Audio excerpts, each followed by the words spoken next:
আমার কথা বিশ্বাস করার দরকার নাই, বিদেশি নিউজ থেকে রাজাকার দেখেন কারা ছিল, পোশাক আশাক সহ, ওদের দাড়ি টুপি ছিল না, দেখেন। তৎকালীন পাকিস্তান সরকার রাজাকার নামে একটি আধা সামরিক বাহিনী গঠন করেছে।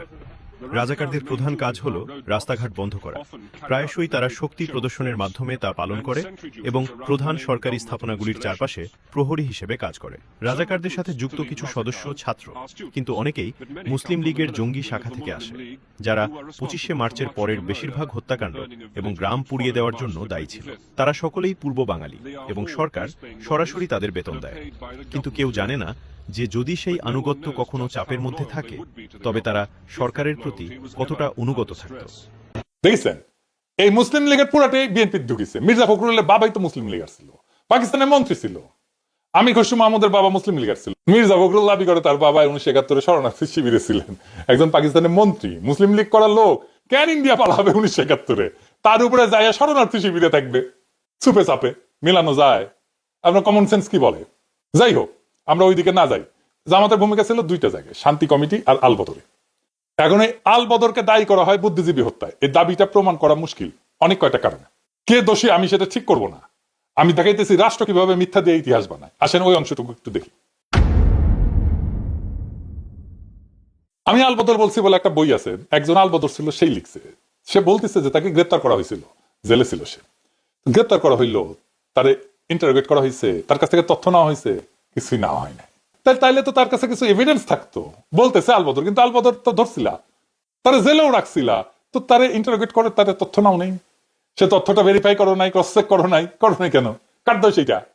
আমি আপনাকে ডিসেম্বরে একটা ক্লিপ দেখাই, সেখানে সাংবাদিক, বিদেশি সাংবাদিক বলতেছে ঢাকায় ডিসেম্বরের শুরুর দিকের কথা, এটা প্রত্যেক দিন মুক্তিবাহিনী সদস্যরা কম করে 5টা রাজনৈতিক হত্যাকাণ্ড করতেছে। শোনেন, পূর্ব পাকিস্তানের ভেতরে 80 থেকে 1 লাখ মুক্তিবাহিনী সক্রিয় রয়েছে এবং গত কয়েক মাসে তারা ছোট বড় 165টি সেতু উড়িয়ে দিয়েছে। কলকাতা থেকে আসা একটি ব্রিটিশ নৌকা সহ 5টি পণ্যবাহী নৌকা ক্ষতিগ্রস্ত করেছে।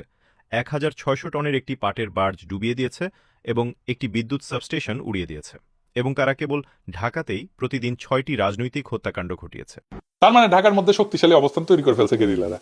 এইখানে স্বাধীনতার পক্ষের বুদ্ধিজীবীদের ধরে নিয়ে যাইতেছে কয়েকদিন ধরে। কোথায় নিয়ে যাইতেছে সেটাও ফ্যামিলি মেম্বাররা জানে, কিন্তু অনেক ক্ষেত্রেই, মনির চৌধুরীর ক্ষেত্রেই জানে। ফিজিক্যাল ট্রেনিং সেন্টারে নিয়ে যাওয়া হয়েছিল মোহাম্মদপুরে। তো মুক্তিযোদ্ধারা তো অপারেশন চালাবে সেই ফিজিক্যাল ট্রেনিং সেন্টারে, ঠিক কিনা বলেন? তারা ডেইলি 5 জন করে মারতে পারে ঢাকায়, আর ফিজিক্যাল ট্রেনিং সেন্টার হামলা করে উদ্ধার করতে পারে না। উদ্ধার করতে না পারুক, হামলা তো করতে পারতো, কেন করলো না? ঢাকা শহরে মুক্তিযোদ্ধা কি কম ছিল? এখন তো কত মুক্তিযোদ্ধা, সবাই মিলে যদি ওইখানে হামলা করতো। দেশ স্বাধীন হইলে এই বুদ্ধিজীবী পরিবাররা মুজিবের অফিসের সামনে বিক্ষোভ করে, ওইখানে মুজিব আসে। জহিরায়ের বোন ছিল নাফিসা কবি, তাকে উদ্দেশ্য করে মুজিব বলছিল যে অনেকে তো দালালি করে মারা গেছে এই বুদ্ধিজীবী সম্পর্কে। এরা পান্না কাইসাল লিখে গেছে, স্বাধীনতা বিরোধীরা লিখে যায় নাই। জামাতের অনেকে বলে ইন্ডিয়ানরা মারছে। এই বয়ানটা মিলে পাকিস্তানের হামুদুর রহমান কমিশনের রিপোর্টে যখন তারা রাও ফরমান আলীকে প্রশ্ন করে, রাও ফরমান আলীকে জানেন তো এই বুদ্ধিজীবী হত্যার জন্য দায়ী করা হয়। হামিদুর রহমান কমিশনে বলা হয়েছিল বাংলাদেশের সরকার যেন তাদেরকে এভিডেন্স দেয় বুদ্ধিজীবী হত্যার সাথে কারা কারা জড়িত ছিল। পাকিস্তানের কাগজে কলমে হইলেও এটা সদিচ্ছা ছিল, তো করে নাই কেন বাংলাদেশ? এটা তো এখনো করা সম্ভব, যৌথ কমিশন করে অনুসন্ধান করে। জামাত ইসলামকে ক্ষমতা আসলে এইটার একটা ট্রান্সপারেন্ট তদন্ত করতে হবে। তদন্ত হস্তক্ষেপ করা যাবে না, আন্তর্জাতিক তদন্ত হইতে হবে। বিএনপিও করতে পারে, ক্ষমতায় তো ছিল, করে নাই কেন তদন্ত? 71 নিয়ে 2টা অমীমাংসিত বিষয় আছে, জ্বলন্ত বিষয় আছে।